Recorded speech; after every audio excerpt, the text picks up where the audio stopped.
إن الحمد لله نحمده ونستعينه ونستغفره ونعوذ بالله من شرور أنفسنا ومن سيئات أعمالنا من يهده الله فلا مضل له ومن يضلل فلا هادي له أشهد أن لا إله إلا الله وحده لا شريك له وأشهد أن محمدا عبده ورسوله أما بعد فندرojmë Allahun Azza wa Jall, ata e lavdërojmë, atij jemi mirënjohës për gjitha mirësitë që na ka dhuruar.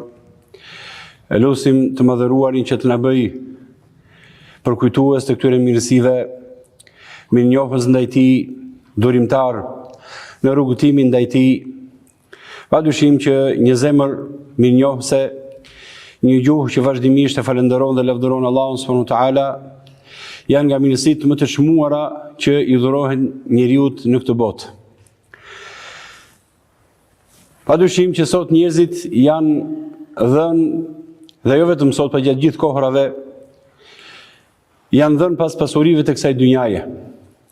Rendin pas tyre, e ndjejnë qetësinë dhe prehjen vetëm kur e kanë pasurinë materiale në dorë dhe në xhep. Dhe zemrat e tyre nuk gjejnë prehje derisa të kenë në dorë për pasurive të kësaj dynjaje. Madje nuk qetësohen edhe pasi arrin ato qëllime që i vendosin vetes për momentin, pasi arrin ato përsëri kërkojnë më shumë.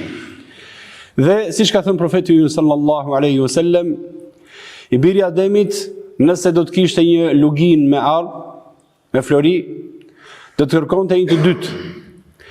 Dhe nuk e mbush gojën e tij, zemrën e tij, brendin e tij, nuk e mbush vetë dheu kur të vdes. Por Allahu subhanahu wa taala ja pranon pendimin atij që pendohet, tek ai dhe kthehet. Kështu vëllezërit e mi, po të shikosh edhe në Kur'an dhe në sunetin e profetit sallallahu alaihi wasallam, gjithmonë dhe janë të vazhdueshme këshillat që zemra e robit të mos lidhet me dynjan, por të lidhet me ahiretin, të lidhet me ato çështje që afrojnë tek Allahu subhanahu wa taala dhe ja mundësojnë dashurinë për Zotin, dashurinë për punët e mira, për mallimin për xhenetin, përgatitjen për të dhe përjetësinë në të. Pra, kjo është zemra që synon besimtari dhe besimtarja në jetën e kësaj dynjaje ta formulojë dhe ta stolisë. Edhe sot do të qëndrojmë në një hadith që bën fjalë për çështjet e zemrës dhe për kujdesin për të. Në këtë hadith që sjell Theubani, na tregon se kur zbritën ajetet që qortonin grumbullimin e tepruar dhe fshehjen e pasurisë së arit dhe argjendit, profeti sallallahu alaihi wasallam, pra do të vijmë poshtë pra shkaku i sjelljes së këtij hadithi, i këshilloi besimtarët që për një tjetër lloj pasurie të garonin.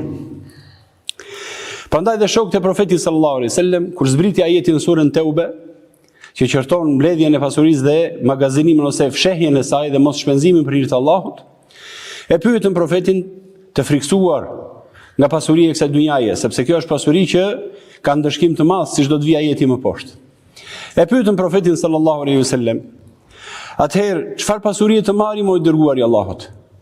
Me që ari dhe argjendi dhe mbledhja e kësaj pasurie është e frikshme dhe ka ndëshkim tek Allahu subhanahu wa taala, nëse nuk i jep haku.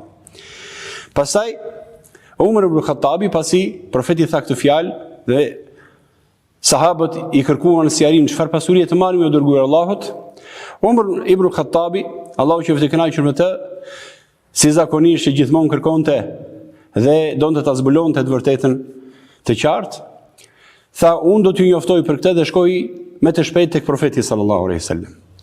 Theubani, që transmeton këtë hadith, mendoi që pasi edhe ai të përfitonte pra nga ajo që do të thoshte profeti sallallahu alaihi wasallam. Dhe i tha, o i dërguari i Allahut, çfarë pasurie duhet të marrim? Nëse nuk duhet të nxitojmë të pasuritë e kësaj dynjaje, çfarë pasurie të mbledhim? Cila është ajo pasuri që na sjell dobi? Profeti sallallahu alaihi wasallam e tha këtë fjalë për këtë hadith që do të qëndrojmë sot. Le të marrë secili prej jush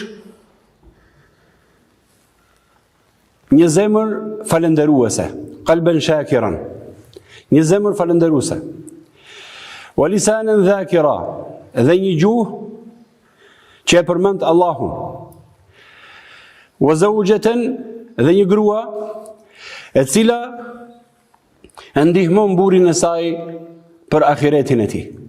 Pra ndihmon imanin dhe në çështjet e ahiretit, për jetësisë në xhenetet e Allahut subhanahu wa taala. Pra kjo është pasuria që i porositi profeti sallallahu alaihi wasallam sahabët që të nxitoni dhe ta mblidhni. Kjo është pasuria e vërtetë. Flasim pak për kontekstin e zbritjes ose të sjelljes së këtij hadithi. Bëhet fjalë pikërisht në kohën kur zbritën ajetet në surën Teube, në cilat Allahu xhaleshanu thot: "Alladhina yaknizuna adh-dhahaba wal-fiddata wa la yunfiqunaha fi sabilillahi fabashshirhum bi'adhabin alim." Ata të cilët grumbullojnë arë dhe argjend dhe nuk i shpenzojnë në rrugën e Allahut, jepu atyre një lajm, thot, për një ndëshkim të dhemshëm, pra mbledhjen e kësaj pasurie. Sahabët sa për dëgjuan këtë ajet u friksuan dhe u trazuan. Kuptimi i tij ishte një kërcënim i rënd për çdo që grumbullon pasuri dhe nuk e shpenzon për hir të Allahut. Ndjeshmëria e tyre ndaj fjalës së Zotit ishte aq e thellë, saqë ata reaguan më një herë dhe thanë: "E çfarë pasurie mund të marrim atëherë? Nëse ari dhe argjendi dhe mbledhja e saj që nga kaq e rrezikshme?" Pyetën ata të shqetësuar. Dhe mbasaj menduan që çdo pasuri e mbledhur i fuste në rrezik. Duhet sqaruar padyshim se sipas Islamit, pasuria e cila pastrohet duke dhënë zakatin nuk konsiderohet kenz, pra thesari i fshehur, për të cilin do të përgjigjesh tek Allahu xhaleshanu. Pra nëse muslimani e pastron pasurinë e tij përmes zakatit, elhamdulillah është i çliruar dhe nuk ka pse të ketë frikë edhe nga pasuria e arit dhe argjendit. Kjo do të thotë që çdo kush që jep hakun, elhamdulillah është i çliruar. Madje këtë e përforcon edhe fakti që Abdullah ibn Umari në një hadith që e ka sjell, thuhet se ajeti më sipërm zbriti para se të bëhej farz dhënia e zakatit. Pra ky ajet kërcënues që kërcënon ata që mbledhin pasurinë dhe nuk e shpenzojnë për hir të Allahut subhanahu wa taala, zbriti përpara zakatit. Dhe me të ardhur zakati, elhamdulillah u çlirua çdo njeri nga frika. Megjithatë sahabët subhanallahu, në momentin kur zbriti ajeti, pasuria e arit dhe argjendit, nëse e mbledh, do të jetë ndëshkim për ata që e veçojnë ose nuk e shpenzojnë për hir të Allahut. Dhe kërkuan sqarim nga profeti sallallahu alaihi wasallam. Pra, frika nga paralajmërimi i Zotit xhaleshanu i shtyu të veprojnë më një herë për të kërkuar zgjidhje. Çfarë do të na shpëtoj? Çfarë pasuri të mbledhim në jetë? Pra që të jetë e sigurt për ne dhe të mos e kemi këtë lloj frike. Subhanallah. Po ta mendosh pak, edhe sot e njëjta gjë është. Njeriu ose do përpiqet në jetën e tij, ditët dhe netët e tij, ti shpenzoj për të mbledhur pasuritë e kësaj dynjaje, që në fakt nga pasuria e dynjas të mjafton ushqimi i ditës, ai që do vesh është ti dhe ata që i ke nën përgjegjësi, edhe streja ku do futesh kokën. Kaq është pasuria jote e kësaj dynjaje. Nëse mendon që kaq të mjafton, gjithçka tjetër sipër saj është humbje kohe dhe cënim nga ahireti. Nuk po themi që njeriu të mos kërkojë të mbledh pasuri me niyetin e pastër të mirë që të shpenzoj për hir të Allahut, sepse ai ngrihet në ahiret me këtë, padyshim. Po sa janë ata njerëz që e mbledhin pasurinë me këtë nijet? Thjesht vëllezërit e mi e mbledhin pasurinë dhe e veçojnë, e fshehin, e grumbullojnë dhe tubojnë nga frika. Dhe mendojnë se janë të sigurt vetëm nëse kanë këtë pasuri me një anë. Nëse nuk e kanë me një anë, atëherë s'është e sigurt zemra e tyre. Kjo është mangësi në mbështetjen tek Allahu xhaleshanu. Fatkeqësisht, po është e vërtet që njeriu sot nuk ndjen qetësi dhe prehje vetëm nëse ka xhepin plot. Nëse ndodh që të cënohet pak kjo pjesë, atëherë shiko zemrën se si dridhet. Si është gati domethënë të lëshojë dhe mendon vetëm për çështjen e riskut. Allahu Ekber. A thua se risku është qëllimi i jetës? Pra, ky hadith nga profeti sallallahu alaihi wasallam është mu në thelbin e çështjes. Kujdesesh për zemrën. Zemra jote nuk duhet lidhet me pasurinë e arit dhe argjendit, e thjesht për të thënë, po e vështirë për të zbatuar. Lutë Allahu na ndihmoj. Lutë Allahu na pastroj dhe ndihmoj dhe rregulloj zemrat tona. Kështu profeti sallallahu alaihi wasallam, në vend që t'u tregonte ndonjë send material si pasurinë më të mirë, i orientoi ata drejt një koncepti krejt tjetër të pasurisë së vërtetë. Përgjigjja e tij përmban një urtësi të thellë, thotë, dhe gjithë përfshirëse, e cila na mëson se pasuria vërtet për besimtarin është pasuria shpirtërore. Pasuria e zemrës, mirënjohja e saj, kënaqësia me atë që ka ndarë Allahu për ty. Fakti që ti e beson plotësisht, i mbështetesh Allahut, që rreziku është në dorë të Allahut xheleshan. Nuk del asgjë jashtë përcaktimit të Zotit xheleshan. Që në momentin që të dha shpirtin në barkun e nënës, ju tha melekut që të shkruaj rrezikun tënd. Rrezikun tënd nuk e merr askush. Edhe se bepet dhe rrugën që ta marrësh rrezikun do t'i sjellë Allahu xheleshan. Thjesht ti zgjidh rrugën e duhur, jo rrugën e keqe. Se ke mundësi zgjedhje. O do zgjedhësh të mirën o të keqen. Rrezikun atë do marrësh o me halal o me haram. Pra, profeti sallallahu alaihi wasallam ju udhëzoi një pasuri tjetër. Ju keni merak për çështjen e arit të argjendit, se do të ndeshkoheni për to, ja një pasuri që do të shpërblehesh për të e do të kesh kënaqësi. Dhe i solli këtë pasuri, e para e këtyre pasurive është qalbun shakir. Pra një zemër mirënjohëse, falënderuese për Allahun xheleshan. Falënderuese për Allahun subhanahu wa taala, do thot e kënaqur me atë që ka ndarë Zoti për të. Mirënjohësi për çdo mirësi që të ka dhuruar Zoti. E pakët apo e shumt në dukje, sipas gjykimit të njerëzve. Profeti sallallahu alaihi wasallam e renditi zemrën falënderuese të parën ndër pasuritë e çmuara që duhet të ketë njeriu. Kjo tregon vlerën qendrore të zemrës mirënjohëse në fenë dhe jetën e besimtarit. Një zemër e tillë e njeh çdo mirësi si dhuratë prej Allahut subhanahu wa taala dhe falënderon atë sinqerisht. Në Islam, falënderimi dhe mirënjohja, padyshim që nuk është vetëm në zemër, është në zemër, në gjuhë dhe në gjymtyr. Zemra e shfaq në një farë mënyre mirënjohjen ndaj Zotit, siç do të vijmë më poshtë. Po kështu edhe gjuha, po në këtë hadith që e përmend profeti sallallahu alajhi wasallam një gjuhë përkujtuese, edhe kjo e shpreh në një farë mënyre mirënjohjen. Kurse për sa i përket gjymtyrve, ato duhen shfrytzuar dhe përdorur në mirënjohjen ndaj Allahut xheleshan. Pra, mirësitë që ka dhënë Allahu do ta shfaqësh mirënjohjen edhe përmes gjymtyrve. Pra, gjithë qenies tënde duke vepruar konform asaj që do Zoti xheleshanu dhe është i kënaqur. Ky është kuptimi i jetës. Jeton të kënaqësh Zotin, të adhurosh Allahun subhanahu wa taala. Ky është muslimani. Në gjithë jetën e tij jeton për këtë qëllim. Pra, për ta plotësuar falënderimin, nuk është vetëm zemra dhe gjuha, por edhe veprat.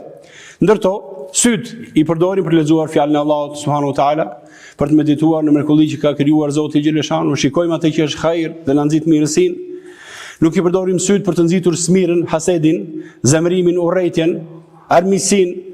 Pra i përdor syt në atë që ka lejuar Zoti xheleshanu, jo në atë që e ka bërë haram Allahu subhanahu wa taala. Kjo është mirënjohja. Kjo është pasuria që duhet ta ketë çdo besimtar dhe ka udhëzuar profeti sallallahu alajhi wasallam. Veshët ti përdor për të dëgjuar këshilla të hajrit, dije që të bën dobi në fenë Allahut, po edhe në jetën e kësaj dhunjaje, dije të dobishme që të sjell hajër për veten dhe për muslimanët, themi, dhe jo për thashë theme, nxitje të urrëties etj etj. Pra, për të dëgjuar këto të këqija. Gjithashtu duar dhe këmbër i përdor për të ecur për punë të hajrit, duke shkuar në xhami, duke falur namazin, kërkuar rizikun halal, duke nxituar për të zgjidhur halle dhe probleme dhe për të bërë punë të mira. Kjo është qenia jote e gjitha do të jetë në shërbim të Allahut xheleshanu dhe në kënaqësinë e tij. Kjo është mirënjohja.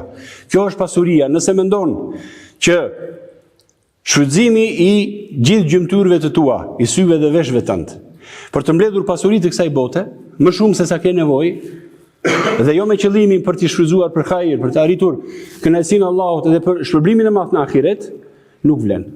Ato janë thjesht do pyetesh, do merresh përgjegjësi për to. A e ke dhënë hakun apo jo? Kurse për këtë lloj pasurie që përmendi profeti sallallahu alaihi wasallam, elhamdulillah ke hajër, është mirësi e plotë e pacënueshme. Falënderimi pra nis nga zemra.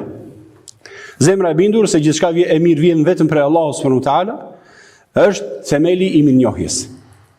Pra, çdo thotë mirënjohje, një zemër mirënjohëse ndaj Zotit. Pra, fillimisht e pranon sinqerisht që gjitha begatit janë nga Allahu xheleshanu. O Zot, e pranoj begatin tënde mbi mua dhe di se vjen vetëm prej teje. Siç është në hadithin e profetit sallallahu alajhi wasallam. Pra e pranon me zemër që të gjitha mirësitë që ke janë nga Allahu xheleshanu. E dyta, çdo mirësi e lidh me Allahun subhanahu wa taala dhe jo me krahët e tu dhe me aftësitë e tua.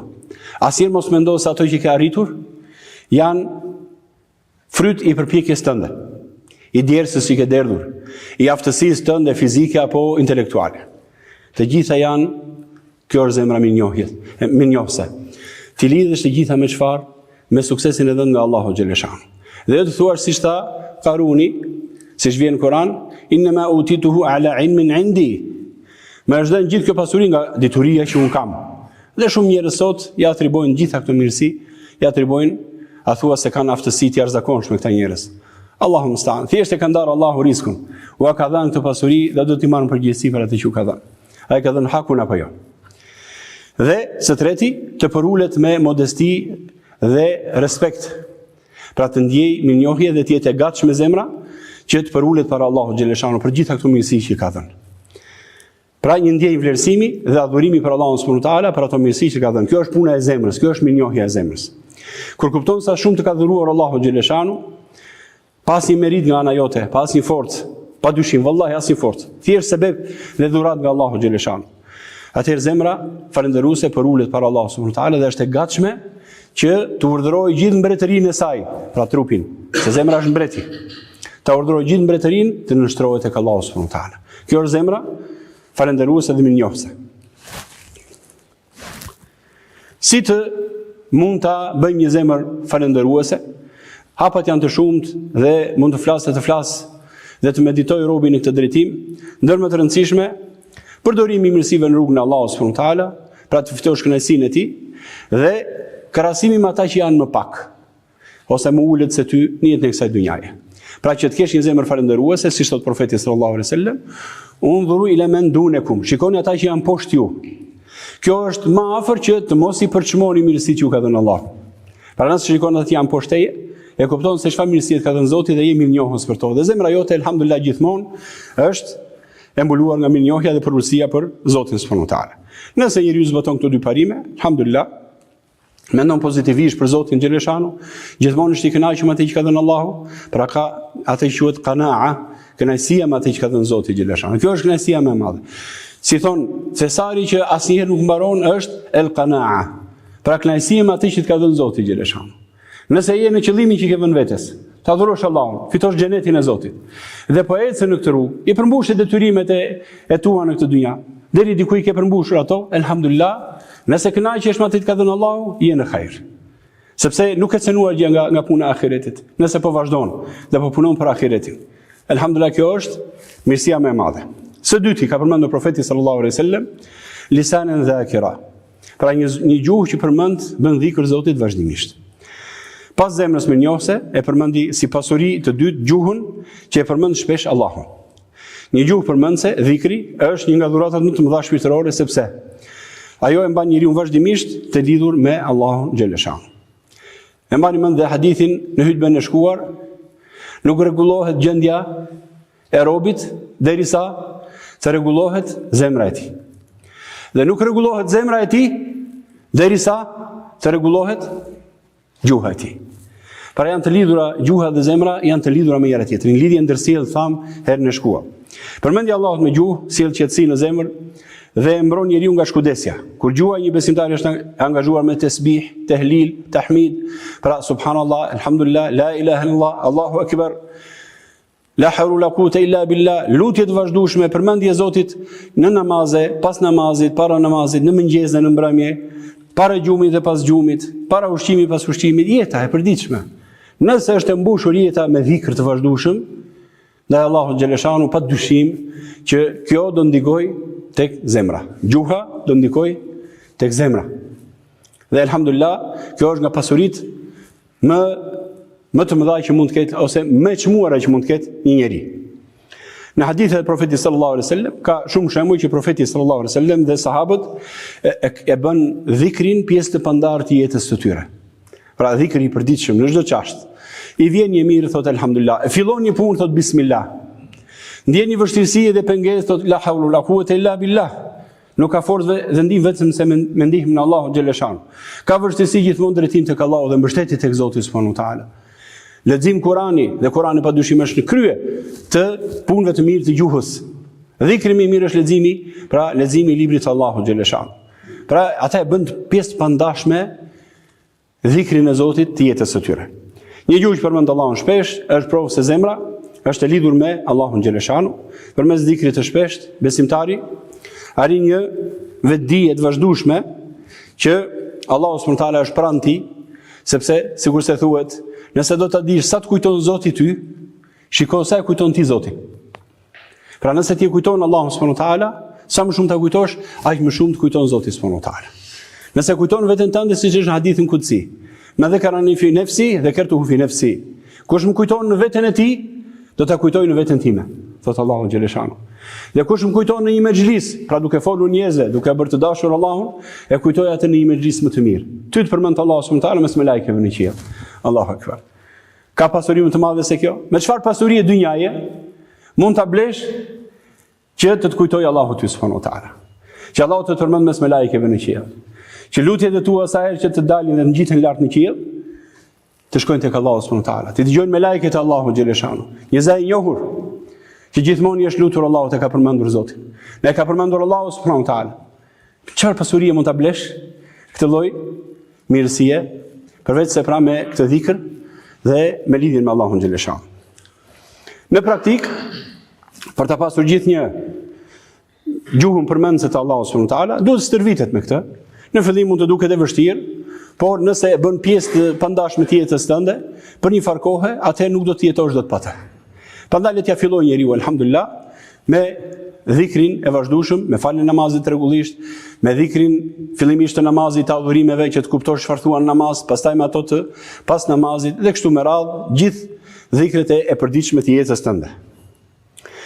Të mos harrojmë, e kjo është shumë e rëndësishme, mos mendo se me dhikrin që i bën Zotit i sjell ndonjë të mirë ose ndonjë interes Zotit xhaleshanu, as pak. Allahu xhaleshanu nuk ka nevojë fare për dhikrin ton. Ne jemi ata që kemi nevojë për dhikrin e Zotit subhanahu wa taala. Pra, ta kuptosh dhe këtë fakt, që të mos mendoj robi se në një farë mënyrë i shton Zotit ndonjë mirësi ose pushtet në madhështinë e tij, as pak. Dhikri thjesht të bën ty mirësi. Mirësia e tretë që ka përmendur profeti sallallahu alaihi wasallam është një grua besimtare që të ndihmon në çështjet e ahiretit. Dhe kjo është vërtet pasuri nga më të mëdha pasuritë e kësaj dhunjaje. Pasuria e tretë e pashmuar që e përmendi profeti sallallahu alaihi wasallam është një grua që ndihmon burrin në çështjet e ahiretit. Kjo nuk kupton një bashkëshorte të mirë, besimtare të devotshme, e cila mbështet burrin e saj në fenë e Zotit dhe ndërtimin e jetës pas kësaj jete, pra të përtejme jetës së përjetshme në xhenet. Një grua e tillë, thot profeti sallallahu alaihi wasallam në një hadith tjetër, është gjëja më e mirë që njeriu mund të ketë në këtë botë. Tër bota, pra, është kënaqësi. Çdo në këtë botë, kjo botë është e mbushur me kënaqësi dhe dëfrime ose mirësi. Por kënaqësia më e mirë e kësaj bote, thot, është gruaja e mirë. Muslimi. Vlera e një gruaje të devotshme. Në syt ose në fenë islame, themi, gruaja e ndershme dhe e devotshme është quajtur shpesh thesar, kenz. Po të marrim parasysh ajetin që flet për kenzin, ata që fshehin pasurinë e ruajnë si kenz, pra si thesar të paprekshëm, pasuritë e arit dhe argjendit, në fen ton shpesh është quajtur kenz gruaja, subhanallah, gruaja e mirë. Sepse kjo është ndihma më e madhe. Dhe kjo është prestigji më i madh që mund të ketë njeriu në këtë dynja. Ka prestigj më të madh se sa, domethënë ajo që mban shtëpinë, ajo që edukon fëmijët, ajo që kujdeset për burrin dhe mban zemrën e tij dhe forcon atë drejt ahiretit është gruaja, subhanallah. Një grua e mirë e mban familjen ngritur, e mban shtëpinë të fortë, e mban burrin e saj të devotshëm dhe ndihmon rrugën e Allahut xhaleshan. Kjo është thesari më i madh. Çdo pasuri e dynjas nuk e ble dot një pasuri të tillë nëse nuk ta ofron Zoti subhanahu wa taala.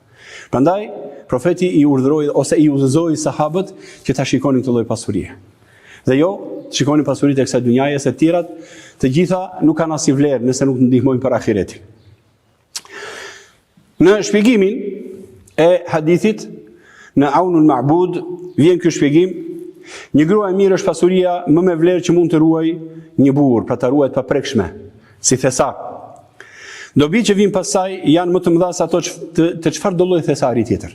Kur burri e sheh atë, ajo e gëzon me bukurinë e saj dhe sjelljen e hijshme, ajo ja ruan fen, pra e motivon në përkushtimin ndaj Allahut xhaleshanu. Kujtoni Hadixhen, nënën e besimtarëve, më të mirën grua, si e ndihmonte profetin sallallahu alaihi wasallam. Si bën ndurim gratë e sahabëve, edhe gratë e tjera me profetin sallallahu alaihi wasallam. Me gjithë vështirësitë e jetës dhe ngushtitë e saj, se një jetë e mbushur me asketizëm, me një largim nga dynjaja, si bën ndurim dhe ndihmuan profetin sallallahu alaihi wasallam, ndihmuan sahabët dhe ndihmuan ata burra të mëdhenj që luftuan rrugën e Allahut. Si i dhanë këto nëna, i edukuan ata fëmijë, edhe i dhanë në rrugën e Allahut subhanahu wa taala për të hapur këtë fe. Mendoni se roli i gruas dhe femrës është i vogël? Wallahi është më i madh që mund të mendohet nga njëri. Prandaj një thesar i tillë nuk mundet të blihet me asnjë lloj pasurie të kësaj dynjaje. Ja ruan fen, kur ai kërkon diçka të lejuar, ajo i bindet dhe në mungesë të tij ajo e ruan nderin dhe pasurinë dhe fëmijët dhe familjen e tij dhe shtëpinë e tij. Se ndryshe një grua e tillë është bekim për burrin e vet në të gjitha dimensionet. Ajo sjell lumturinë në zemër, e mbron nga gjunafet, e ndihmon atë shtëpi dhe familje dhe shtyn drejt devotshmërisë ndaj Allahut xhaleshanu. Pra një jetë e përmbushur në këtë dynja, e cila të ofron një dalje të mirë nga dynjaja, një vdekje të mirë, një jetë vari komode dhe një ringjallje jo si të tjerët. Pra alhamdulillah është pasuri që asnjë pasuri tjetër nuk mund të ta ofrojë, nëse nuk ta mundson Allahu xhaleshanu. Nga ana tjetër kuptohet se e kundërta e saj, grua e pamoralshme, neglizhente ndaj fesë dhe e pabindur, bëhet fatkeqësia më e madhe e jetës. Po në hadith përmendet, pra në hadithin që sjell Ibn Hibbani, nga fatkeqësia më e keqe është gruaja që kur e shikon të dëshpëron. Kur flet kundër teje. Dhe kur mungon, nuk është i sigurt ai as në nderin e tij, as në pasurinë dhe familjen e tij. Kjo është fatkeqësia më e madhe. Mund të ketë sot shumë njerëz pasuri dynjaje dhe ardh dhe argjend. Po nëse u mungon kjo lloj pasurie në familjen e tyre, atëherë më thoni çfarë pasurie kanë? A kanë pasuri? Vallahi, ajo pasuri që kanë hequr më janë dhe u mungon kjo pasuri e vërtet, vallahi lloj pasurie është përgjegjësi për ata. Do përballen me të ditën e gjykimit dhe do ta shikojnë se çfarë do t'u ofrojë.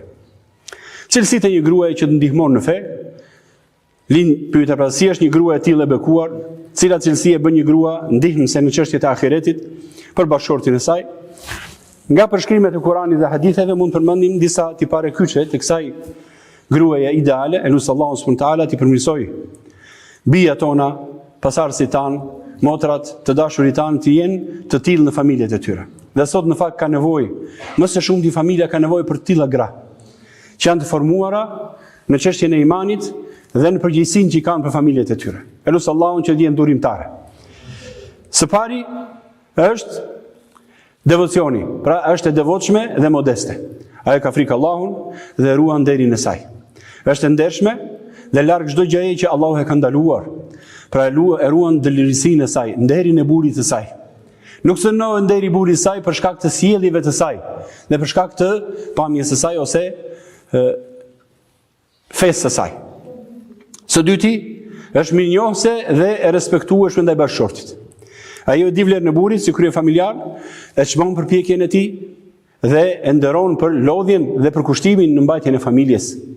E falenderon për çdo të mirë që ai sjell në familje dhe nuk ankohet pa rreshtur, madje bën durim. Nuk e ngarkon burrin e saj më shumë se sa ka mundësi. Nuk ka cënim më të madh të burrërisë të dikujt se sa ta vesh, domethënë familja e tij, gruaja e tij ta ver përballë një kërkesa që ai s'mund ta përmbush. Mund të ndodhë që nuk mundet t'i plotësojë të gjitha burri. Por alhamdulillah kjo grua e ndihmon asnjë nuk ankohet. Gjithmonë shfaq kënaqësi me atë që sjell në familje. Kjo është pjesë e gruas thesarit që ka thënë profeti sallallahu alaihi wasallam. Ajo është besnike në mungesë. Pra kur burri i saj nuk është prezent, ajo e ruan veten në amanetin e burrit të saj, mbron nderin e saj, kujdeset për fëmijët dhe shtëpinë, për pasurinë e burrit, e ruan dhe nuk sënon as pak prej shtëpisë së burrit të saj. Nuk e shpërdoron për pasurinë familjare. Burri e di se mund t'i besojë asaj plotësisht. Ku mund të jetë thesar më të madh se sa ky, që në shtëpinë tënde të jesh i qetë në mbretërinë tënde. Gjithashtu është motivuese në adhurim dhe moral. Ajo e nxit burrin drejt fëmirës, i kujton atij namazin kur ai mund të neglizhojë, e inkurajon të lexojë Kur'an, ta agjerojë në një ditë nafile, t'i jap lëmosh, t'i përmbajë durimin dhe butësisë kur sprovohet. Pra ai përkujton Allahun kur ai haron dhe bëhet krah në udhën e fesë dhe të besimit. Po kështu edhe për familjen, edhe për fëmijët. Fëmijët janë peshë e madhe, por ajo i rëndon më shumë nënës. Nëna është ajo që përpiqet më shumë se babai ka përgjegjësi të tjera, po dyshim që ai është kryefamiljari, por pesha e tij është tjetërkund. Dhe është nëna me dashurinë e saj, me urtësinë e saj, me durimin e saj që mëson fëmijën dhe kujdeset për familjen. Edhe kjo në fakt është pjesë e kujdesit ndaj burrit, sepse një burr që shikon në familjen e vet, ata fëmijë të mirë të edukuar, që nështrohen dhe mësojnë fenë e Allahut nga nëna e tyre, padyshim që alhamdulillah edhe ai është kënaqësi për burrin dhe për gjithë familjen e tij. Gjithashtu është e duruar dhe e butë. Kur burri është i lodhur, i stresuar, i zemëruar, ajo tregohet e duruar dhe e sjellshme. Me fjalë të mira dhe mirë kuptim. Ajo e qetëson zemrën e tij, nuk e pret me fytyrë të vrentur, nuk ja shton dhimbjen dhe hallet dhe streset e jetës, por thjesht bëhet lehtësim dhe ndan barrën me të. Dhe kjo është padyshim nga thesaret më të mëdha të kësaj dynjaje.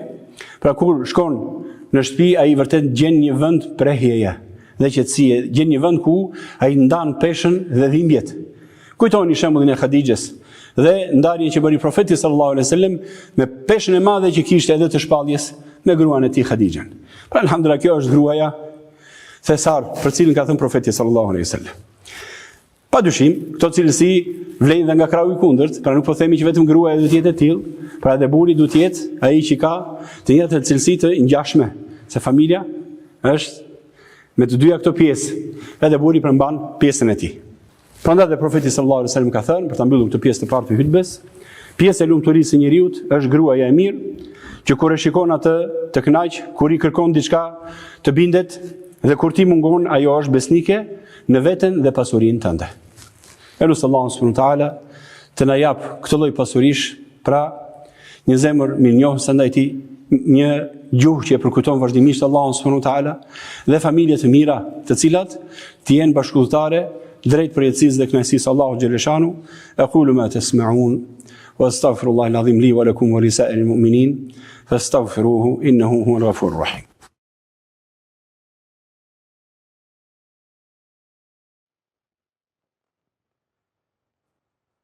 Bismillah, alhamdulillah, wassalatu wassalamu ala rasulillah. Nga sa u tha në këtë hadith nga profeti sallallahu alaihi wasallam, disa përfitime që nxjerrim nga ky hadith, elus Allahun na bëjë nga ata që dëgjojnë më të mirën dhe ndjekin atë dhe nënshtrohen, punojnë dhe lutin Allahun subhanahu wa taala t'u lehtësoj. E para, pasuria e vërtetë, o vëllezër e mi, për cilën duhet të kujdeset njeriu më shumë se për gjithçka tjetër, është pasuria shpirtërore. Pasuria e kësaj dynjaje, sikur se tha profeti sallallahu alaihi wasallam, i mjafton birit të Ademit pra 2 kafshata për të mbajtur veten. Pra nëse i është dhënë në hadithin tjetër, i është dhënë risku i ditës, një streh që të fut kokën dhe një mjet i mirë, i është dhënë gjithë dynjaja me gjithçka në të. Kaq ka nevojë njeriu. Pasuria tjetër që të vlen është mbledhja për ahiretin. Pra tubimi mbledhja pasurive për ahiretin. Shtimi i punëve të mira, edhe nëse do duhet të mbledhësh pasuritë të kësaj dynjaje, më tepër se ajo që ke nevojë, vallahi, thjesht vetëm bëj me niyet që të kënaqësh Zotin dhe të shpenzosh në rrugën e Allahut subhanahu wa taala. Asgjë tjetër nuk ka vlerë, nuk do të sjell dobi. Pra pasuria vërtet është pasuria shpirtërore. Dhe thesaret më të mëdha që mund të ketë njeriu janë zemra mirënjohëse sipas këtij hadithi, gjuha që përmend Allahun dhe bashkëshortja e devotshme që të ndihmon në rrugën e tij. Këto janë më me vlerë se sa çdo grumbull ari dhe argjendi, sepse këto e bën njeriu vërtet të pasur para Allahut subhanahu wa taala. Së dyti, jepet prioritet pasurisë shpirtërore kundrejt asaj materiale. Pyetja e sahabëve ishte për pasurinë materiale, por profeti sallallahu alaihi wasallam i uzoi dhe edukoi ata se pasuria shpirtërore është shumë më e mirë. Pra në vend që të kujdesesh dhe të shikosh çfarë pasurie të mbledh që mos kem rrezikun e ndëshkimit tek Allahu, të dha profeti sallallahu alaihi wasallam atë lloj pasurie që jo s'ka ndëshkim tek Allahu xhelle shanu, sado që të mbledhësh prej saj, por ka shumë sevap. Sa më shumë përpiqesh për të, aq më shumë do marrësh sevap dhe nuk ke asnjë lloj frike se mund të sjell dëm, si ari dhe argjendi, për cilin do të japësh zakat, pastaj do të japësh edhe pak më shumë. Kjo është pasuria, kësaj jepet më shumë përparësi. Prandaj robi, nëse përpiqet më shumë për pasuritë e ahiretit, lumai, që ja ka mundsuar Allahu subhanahu wa taala këtë mirësi. Gjithashtu kuptojmë nga hadithi rëndësia e madhe e zemrës në adhurim. Sepse profeti sallallahu alaihi wasallam e përmendi të parën. Pra një zemër mirënjohëse. Zemra është shumë e rëndësishme. Ndër të trija, pra e para që u përmend është zemra falëndëruese ndaj Allahut xhelle shanu. Kjo nënvizon se zemra është mbreti i trupit. Nëse zemra është plot me besim dhe sinqeritet, gjithë adhurimi dhe jeta e njeriu janë për Allahun subhanahu wa taala. Pra një zemër mirënjohëse e bën që njeriu të nënshtrohet, të kënaqet, jetë një jetë të përmbushur në këtë dynja, në çfarëdo niveli pasurie që të jetë. Për pasurie materiale po flasim. Pra alhamdulillah zemra e kënaqur me qanaa dhe minjose ndaj Allahut xhaleshanu është sekreti i lumturisë së çdo njeriu. Ky është njeriu më i lumtur edhe në jetën e kësaj dynjaje përpara ahiretit. Elus Allah na bëj prej tyre. Roli i gruas së mirë në jetën e besimtarit. Një grua e devotshme nuk është vetëm shoqëruese e kësaj jete, por ndikon drejt për drejt në fen dhe lumturinë e burrit. Ajo ndihmon burrin të rregullojë si dynjan, jetën e kësaj bote, me qetësi familjare, moral, mbarvajtje, edukim fëmijësh etj.